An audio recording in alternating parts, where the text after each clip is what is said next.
Hello friends, মিঠুর পাকশালে আপনাদের সবাইকে স্বাগত। আজ আমি হাফ কাপ সুজি দিয়ে ভীষণই হেলদি ভীষণই টেস্টি একটা রেসিপি আপনাদের সাথে শেয়ার করছি।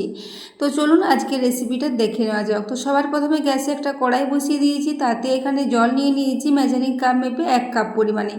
ওই সাথে স্বাদ মতো লবণ দিয়ে দিলাম। এরপর লবণটাকে জলের সাথে মিশিয়ে নেব। তারপর জলটা খুব ভালো করে ফুটিয়ে নেব। জলটা খুব ভালো মতো ফুটে এলে এখানে সুজি দিয়ে দিচ্ছি হাফ কাপ। এখানে 1 কাপ জলের জন্য আমাদের হাফ কাপ সুজি দিতে হবে। তো দেখুন সুজিটা দেওয়ার পর এটাকে খুব ভালো করে মিশিয়ে নিচ্ছি। গ্যাসের ফ্লেমটা এখন মিডিয়ামে রেখেছি। মিডিয়াম ফ্লেমে এইভাবে এটাকে খুব ভালো করে মিশিয়ে নেব। এই সুজিটা মাত্র 2 থেকে 3 মিনিটের মধ্যে খুব ভালো একটা ডো মতো রেডি হয়ে যাবে। তো দেখুন ক্রমাগত নাড়াচাড়া করতে করতে এর একটা বেশ নরম ডো মতো রেডি করে নিচ্ছি। তো বন্ধুরা, আজকের রেসিপিটা ভীষণই টেস্টি এবং ভীষণই হেলদিভাবে এটাকে রেডি করেছি। যদি রেসিপিটা আপনাদের ভালো লেগে থাকে তাহলে অবশ্যই একটু বন্ধুদের সাথে শেয়ার করে দেবেন এবং রেসিপি ভালো লাগলে একটা লাইক করতে ভুলবেন না। তো দেখুন এখন এটাকে খুব ভালো করে মিশিয়ে নিচ্ছি। এখন এটা প্রায় হয়ে এসেছে। তো দেখতে পাচ্ছেন খুব কম সময়ের মধ্যে এই ডোটা রেডি হয়ে যাবে। এরপর ডোটাকে এইভাবে রেডি করে নিয়ে এটাকে গ্যাস থেকে নামিয়ে একটু ঠান্ডা করে নেব। তো বন্ধুরা, আজকের রেসিপিটা বানিয়ে নেওয়া খুবই সহজ, খুবই চটজলদি এটা রেডি হয়ে যাবে এবং একদমই তেল মশলা খুব বেশি লাগবে না, খুব কম তেল মশলা দিয়ে এটা রেডি হয়ে যাবে। তো দেখুন এখন ডোটাকে গ্যাস থেকে নামিয়ে নিচ্ছি।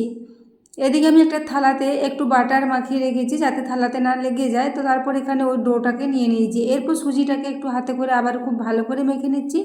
এখন এই সুজির মিশ্রণটা অনেকটাই গরম আছে, পুরোপুরি ঠান্ডা হয়ে যায়নি। এই গরম অবস্থাতে এটাকে একটু এভাবে মেখে নিতে হবে। তো দেখুন এরপর এটাকে এভাবে মেখে একটা বেশ নরম ডো মতো রেডি করে নিয়েছি। তারপর এর থেকে কয়েকটা লেচি কেটে নেব। প্রথমে এখান থেকে আমি 4টে বড় বড় আকারের লেচি কেটে নিচ্ছি। তারপরে এই 4টে থেকে আবারও দুটো দুটো করে মোট 8টা মতো লেচি আমি রেডি করে নেব। তো দেখুন প্রথমে লেচিগুলোকে এখানে বড় বড় করে রেডি করেছি। তারপর বেলার সময় এগুলোকে আবারও আমি দুভাগে ভাগ করে মোট 8টা মতো লেচি রেডি করে নেব। তো দেখুন এখানে চাকতি বেলুন একটা নিয়ে নিয়েছি, তাতে একটু বাটার মাখিয়ে নিয়েছি।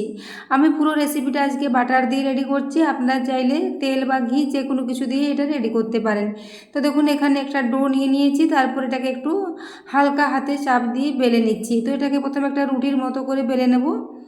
বেলে নেওয়ার পর দেখুন এভাবে একটু সাইডগুলো কেটে নিচ্ছি। এটাকে একটা চৌকো শেপে রেডি করে নিচ্ছি। তো সাইডগুলো দেখুন একটু কেটে কেটে এইভাবে বাদ দিয়ে দিচ্ছি যাতে এটা একটা চৌকো শেপে চলে আসে। এইভাবে কেটে নিচ্ছি এবং এই বাদ দেওয়া অংশগুলো দিয়ে পরে আবারও আমি রেডি করে নেব। তো এইভাবে দেখুন এখানে একটা রেডি করে নিয়েছি। এইভাবে প্রথমে প্রত্যেকটা সুজিকে এইভাবে একটা পাতলা পাতলা রুটির মতো করে কেটে এগুলোকে রেডি করে নেবো। তো এখানে দেখুন একটা রেডি করে নিয়েছি। এইভাবে সবগুলোকে এখন রেডি করে নিয়েছি। তো দেখতেই পাচ্ছেন খুবই পাতলা পাতলা করে এই রুটিগুলোকে রেডি করেছি। এরকম পাতলা পাতলা করে এগুলোকে রেডি করতে হবে, যেমন খুব বেশি মোটা না হয়। তো দেখতেই পাচ্ছেন ওই 4টে লেচি থেকে আবারও অনেকগুলো এখানে রুটি রেডি করে নিয়েছিলাম। তো এরপর আমি এখানে 3টে ছোটো সাইজের সেদ্ধ আলু নিয়েছি। আলুটাকে একটা কাঁটা চামচের সাহায্যে খুব ভালো করে স্ম্যাশ করে নিচ্ছি। আপনারা চাইলে এটাকে একটু গ্রেটারের সাহায্যেও ভালো করে গ্রেট করেও রেডি করতে পারেন, তবে কাঁটা চামচের সাহায্যে রেডি করলেও এটা খুব ভালো মতো রেডি হয়ে যাবে। তো দেখুন আলুটাকে খুব ভালো করে একটু স্ম্যাশ করে নিচ্ছি। তারপর এখানে নিয়ে নেবো একটা গাজর। গাজরটার অর্ধেকটা গাজর নেব। এখানে গাজরটাকে আগে খোসাটা পরিষ্কার করে ধুয়ে রেখেছিলাম, তারপর গাজরটা নিয়ে নিয়েছি। এরপর এটাকে একটা গ্রেটারের সাহায্যে গ্রেট করে এর সাথে মিশিয়ে নিচ্ছি। তো গাজরটা দিলে টেস্টটা একটু মিষ্টি মিষ্টি লাগবে, খেতে ভালোই লাগবে। আপনারা চাইলে শুধু আলু দিয়েও তৈরি করতে পারেন এটাকে। তো দেখুন গাজরটাকে এভাবে একটু গ্রেট করে নিলাম। এরপর এই গ্রেটারে আবার একটু আদা নিয়ে সেটাকে একটু গ্রেট করে মিশিয়ে নেব। তো বন্ধুরা, আজকের রেসিপিটা আপনাদের যদি ভালো লেগে থাকে তাহলে অবশ্যই চ্যানেলটি সাবস্ক্রাইব করে আমার পাশে থাকবেন এবং রেসিপি ভালো লাগলে একটা লাইক করতে ভুলবেন না। তো দেখুন ক্রমাগত এটাকে এভাবে রেডি করে নিচ্ছি। তো এইভাবে দেখুন এরপর স্বাদ মতো একটু লবণ দিয়েছি, ওই সাথে একটু ভাজা জিরের গুঁড়ো দিয়েছি, ওই সাথে দিয়ে দিচ্ছি একটু চিলি ফ্লেক্স। তো চিলি ফ্লেক্সের পরিবর্তে কাঁচা লঙ্কা বা লঙ্কার গুঁড়োও দেওয়া যেতে পারে। এরপর এখানে অল্প পরিমাণে কুচনো ধনেপাতা দিয়ে দিয়েছি। এরপর সমস্ত কিছু আমি হাতে করে মিশিয়ে নিচ্ছি। আপনারা চাইলে এটাকে চামচে করেও মিশিয়ে নিতে পারেন, তবে হাতে করে এটা খুব ভালো করে মিক্স করতে সুবিধা হবে। তো আমি এটাকে এভাবে হাতে করে একটু মিশিয়ে নিচ্ছি। তো বন্ধুরা, আজকের রেসিপিটা দেখতেই পাচ্ছেন খুবই অল্প উপকরণ এবং বাড়িতে থাকা কয়েকটা উপকরণ দিয়ে এটা খুবই সহজে রেডি হয়ে যাবে এবং ভীষণই হেলদি। এটাকে আপনারা সকালে ব্রেকফাস্টে বা বাচ্চাদের স্কুলের টিফিনের জন্য দিতে পারেন, খুবই ভালো হবে। আমি তো বাড়িতে এটাকে সকালে ব্রেকফাস্টে বানিয়েছিলাম, খুবই টেস্টি মতো এটা রেডি হয়েছিল। এটাকে আপনারা যে কোনো ধরনের চাটনির সাথে সার্ভ করতে পারেন, খেতে কিন্তু দুর্দান্ত লাগবে। তো দেখুন এরপর আলুর পুরটা রেডি করে নিয়েছি। এরপর ওই যে রুটিগুলো রেডি করে রেখেছিলাম সুজির, ওখান থেকে একটা লুচি এখানে নিয়ে নিয়েছি, একটা রুটি নিয়ে নিয়েছি। তারপর এটাকে এইভাবে বেশ খানিকটা আলুর পুর দিয়ে মাছ বরাবর একটু বড় করে নেব। তারপর এখানে একটা চিজের কিউব নিয়েছি। চিজটা আপনারা চাইলে দিতেও পারেন কিংবা না দিতে পারেন, তবে চিজ দিলে বাচ্চারা একটু বেশি পছন্দ করবে। তো চিজটাকে উপর থেকে একটু গ্রেট করে এর উপরে দিয়ে দিলাম। তারপর এটাকে এইভাবে চারিদিক থেকে নিয়ে যেয়ে খুব ভালো করে এটাকে লক করে দিতে হবে। তো প্রথমে এটাকে এক ভাঁজ নিজে একটু জল দিলে এটার সাথে এটা খুব সুন্দর লেগে যাবে।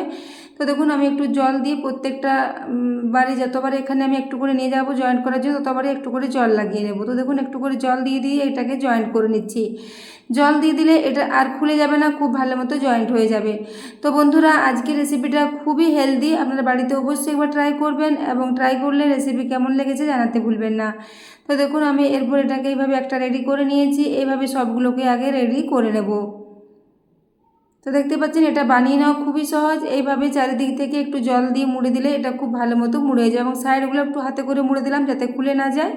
তো সুজির রুটিটা যেহেতু খুবই নরম আছে, এটা একদমই খুলে যাবে না, একটার সাথে একটা খুব ভালো মতো জয়েন্ট হয়ে যাবে। তো দেখুন এখানে আবারও একটা আপনাদের দেখিয়ে দিচ্ছি। এইভাবে উপর থেকে একটু চিজ গ্রেট করে দিয়ে দিলাম, আবার একটু করে জল লাগিয়ে একটার সাথে একটা এগুলোকে লাগিয়ে নিচ্ছি। তো বন্ধুরা আজকের রেসিপিটা যদি ভালো লেগে থাকে তাহলে অবশ্যই বাড়িতে ট্রাই করে দেখবেন এবং ট্রাই করলে রেসিপি খেতে কেমন হয়েছে জানাতে ভুলবেন না। তো দেখুন এরপর আমি এইভাবে এটাকে চারিদিক থেকে মুড়ে রেডি করে নিলাম। তো এইভাবে দেখুন সবগুলোকে একে একে রেডি করে নেব।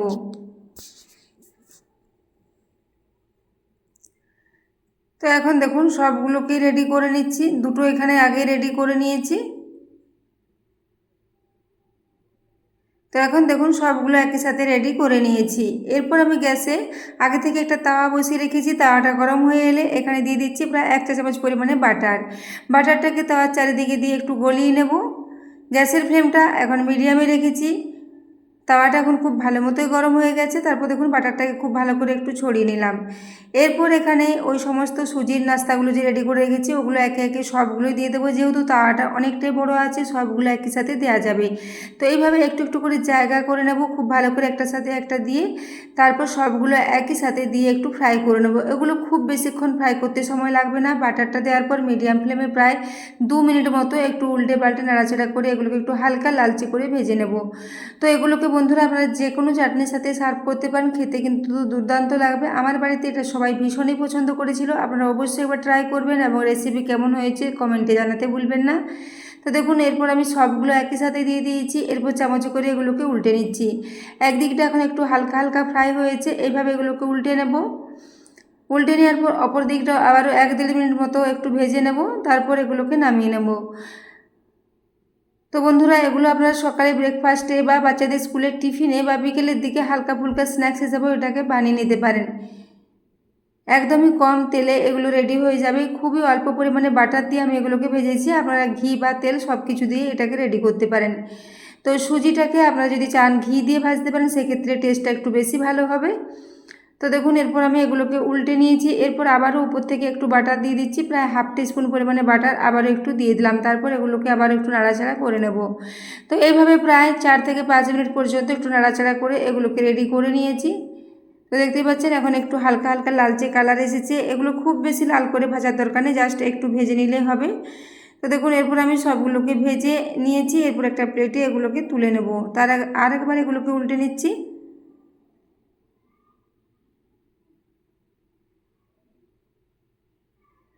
তো বন্ধুরা সুজি দিয়ে তো আমরা বিভিন্নভাবে বিভিন্ন নাস্তা তৈরি করে থাকি। আজকের এই নাস্তাটা আপনাদের কেমন লেগেছে অবশ্যই একবার জানাবেন কমেন্ট করে। তো দেখুন এরপর এগুলোকে খুব ভালো করে ভাজা এখন হয়ে গেছে, দুদিকটাই খুব সুন্দর একটা কালার চলে এসেছে। এরপর একে একে এগুলোকে প্লেটে তুলে নিচ্ছি।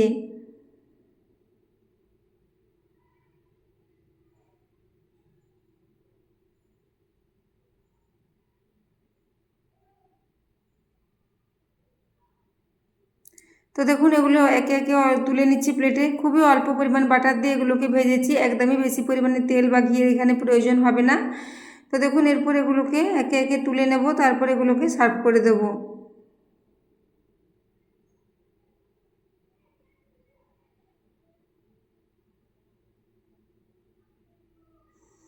তো দেখুন এইভাবে সবগুলোকে তুলে নিয়েছি, তারপর একটা প্লেটে এগুলোকে সাজিয়ে নিচ্ছি।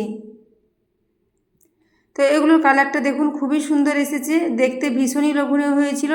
তো এরপর দেখুন আমি প্লেটে এগুলোকে একটু সাজিয়ে নিচ্ছি, এইভাবে সাজিয়ে সার্ভ করলে এগুলো দেখতে অসম্ভব সুন্দর লাগবে। তো দেখুন এরপর এগুলোকে একটা আপনাদের ভেঙে দেখিয়ে দিচ্ছি। উপরটা ভীষণই মুচমুচে মতো রেডি হয়েছে এবং ভেতরটা আলু এবং চিজে ভর্তি, ভীষণই হেলদি, ভীষণই টেস্টি একটা রেসিপি। তো দেখতে পাচ্ছেন এগুলো একটা আপনাদের কেটে দেখিয়ে দিলাম। এগুলো ঠান্ডা হওয়ার পরে একদমই শক্ত হবে না, খুবই নরম থাকবে এবং খেতে ভীষণই সুস্বাদু লাগবে। তো দেখুন আবারও একটা ভেঙে দিচ্ছি, চিজ দেওয়ার কারণে এর টেস্টটা ভীষণই ভালো হবে। তো বন্ধুরা, আজকের রেসিপিটা এতক্ষণ পর্যন্ত দেখার জন্য আপনাদের অশেষ ধন্যবাদ।